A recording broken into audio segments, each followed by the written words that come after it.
Okay, so just back from the BFI, right? Was a press screening of Point Break. Man, it's such a great friggin' film. Such a great film. Right, this was an early Kathryn Bigelow joint, right? I think it might have been her like fifth film, something like that. So she directs. It was written by W. Peter Iliff from a story from Rick King and Iliff. It is produced by Robert L. Levy, Joseph Newton Cohen, and Peter Abrams.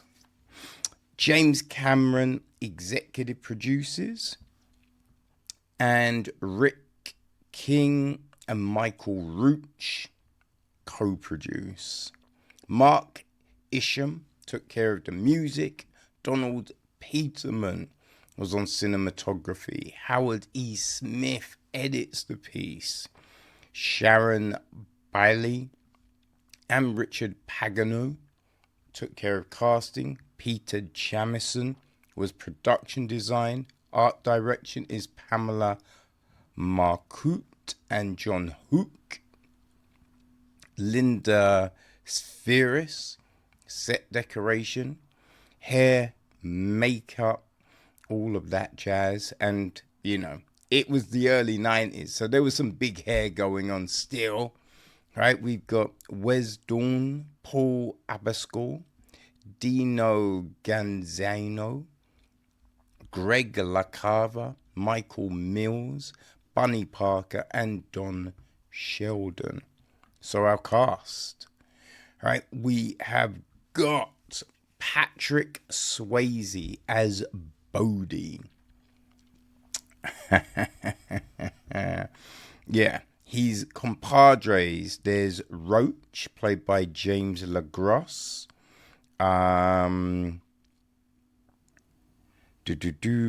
Alvarez, played by Julian Reyes. Who else is there? Rosie, played by Lee Tergesen.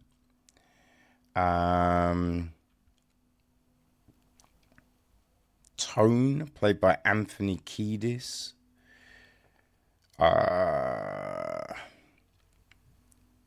Gromit, maybe, played by Bojesse Christopher.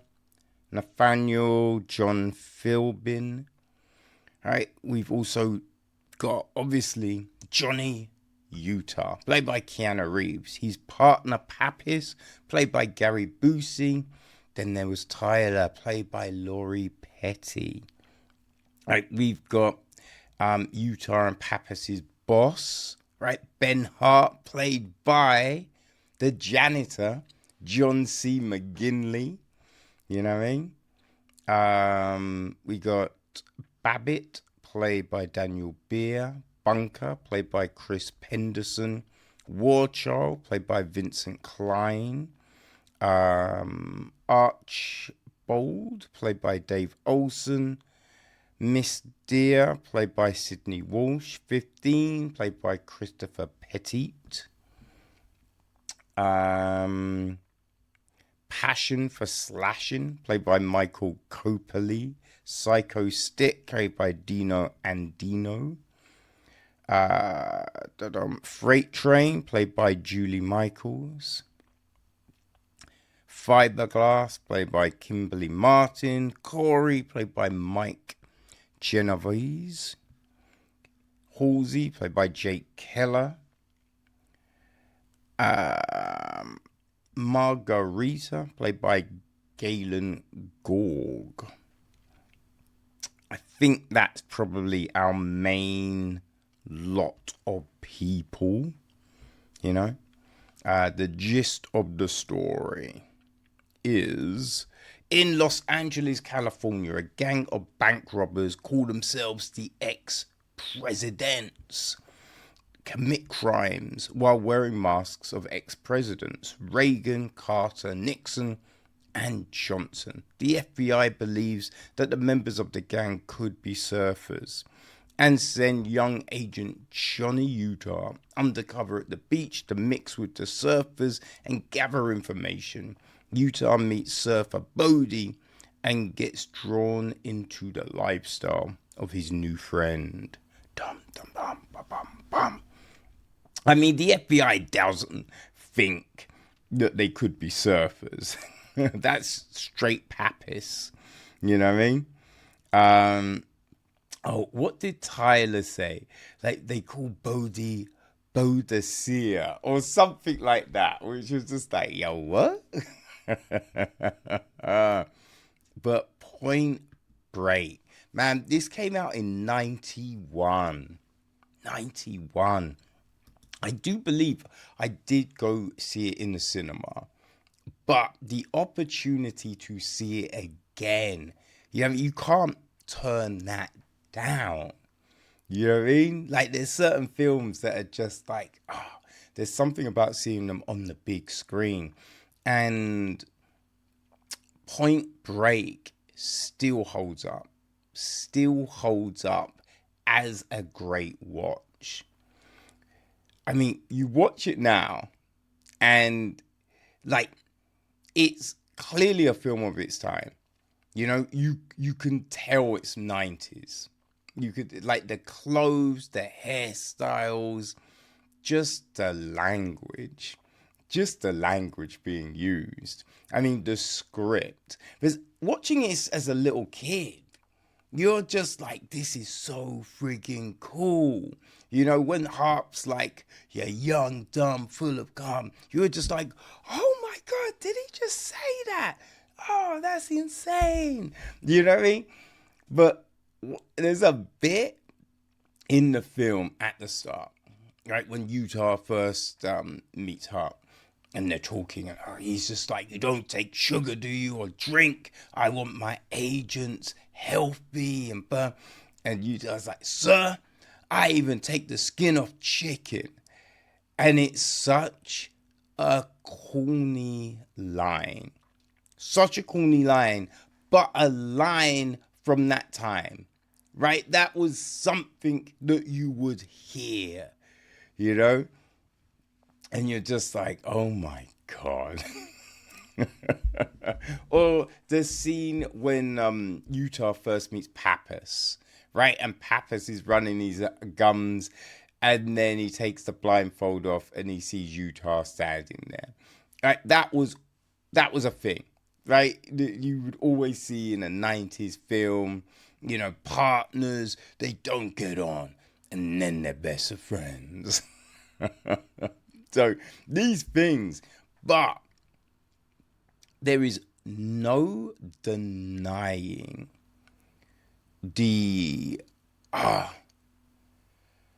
just the magnificence of some of these shots and sequences.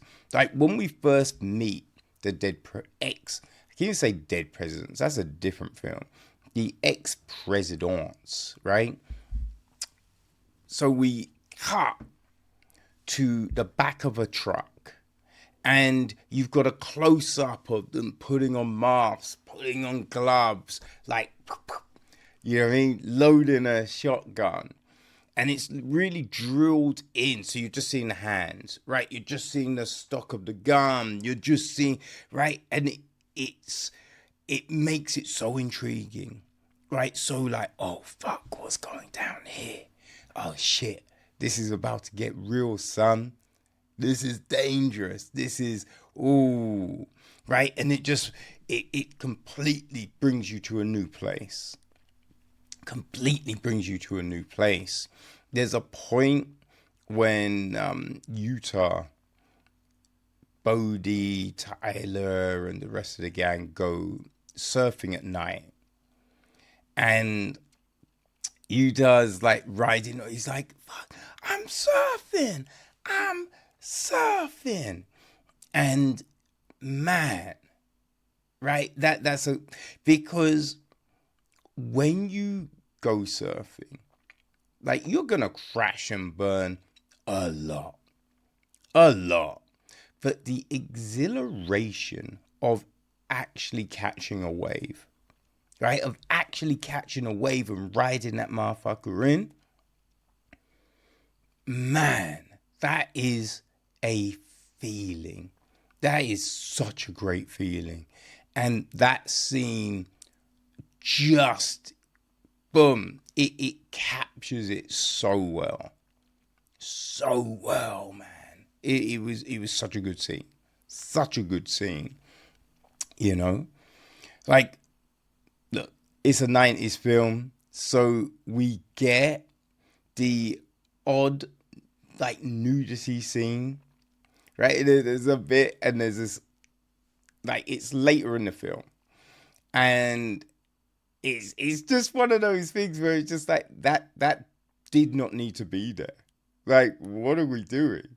But yeah, it was so weird. Like, you would get that. I remember in Green Beret, and you got Schwarzenegger fighting the guy, and they go through the walls of the motel, and in one of the rooms there's a couple having sex, and you just see the woman just like full top, and you're just like, thinking back on that scene, it's just a weird scene. It did not need to be there, but that's what you would get. And Point Break has that. Point Break has one of those scenes, people. One of those scenes. Oh my God. Right? But man, the film is it's really good. It's really invokes the emotions. Really invokes the emotions. And you're just like, oh man, like, who am I with? Am I with Utah? Am I with the presidents? Like, Bodie's cool. Bodie's cool. It's a funny scene, which I would have missed when I first watched this film. But, like, Utah's just like, I've been following Bodie all day. He went to Patrick's Roadhouse. And watching it now, you're just like, okay, yeah, I see. That was a little nod. Okay. But yeah, the acting is good. The Keanu Reeves, like, this is early days Reeves. It was his first action role. He's coming off of Bill and Ted's Excellent Adventure. And so he's still a little wooden. You know what I mean? Like, those early Reeves films, he's good. Don't get me wrong. Right? There's something that he brings. Right? But some delivery is wooden. And we do get that. But again, it works still. It still works. But watching this and seeing what Reeves has become, it's night and day, baby. It's night and day. But it's just so fun watching this. Just seeing all of those things. And then the weird choices that get made, right? There are holes in this script, right? It's a fun movie. It's full of emotion, full of adrenaline. But there's things that you're just like, why though? Like the first skydiving, you're just like, why? Like, I don't know why they had to do that. They could have just gone straight to do the thing, right? So you got that, and then the ending. Like, as a little kid, you're just like, the ending's so cool, But even, like, you do think to yourself, like, yeah, no one's doing that. Like, that makes no sense. You're fucked. And even, how is Utah even there after everything else that has gone down? You know what I mean? It's hilarious. But, yo, Point friggin' Break. People, right? It's been restored to 4K. They use the BFI are using this as the centerpiece of their art of action season, October to December, I think, or the end of November. And Point Break is playing a lot. 2 times at the IMAX. I think it's showing in other cinemas as well, like Prince Charles and places like that. So, look, links will be on the website, so you can go and see right where it's showing within the BFI. So you can get tickets, all of that. I highly recommend watching it on the big screen. I mean, to be honest, I didn't notice the 4K, but I can't see for shit.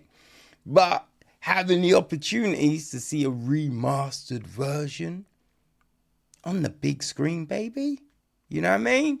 Like, who's turning that down, right? Who's turning that down? So, yeah, go relive those glory days of cinema. Well, I mean, there's been so many glory days, but you know what I mean? Just this classic Kathryn Bigelow joint, early Keanu Reeves. You know what I mean? Go see it. You'll not be disappointed. Point Break is tremendous. And this is the only Point Break you should watch. Nothing happened in 2015, people. Always remember that. Point Break.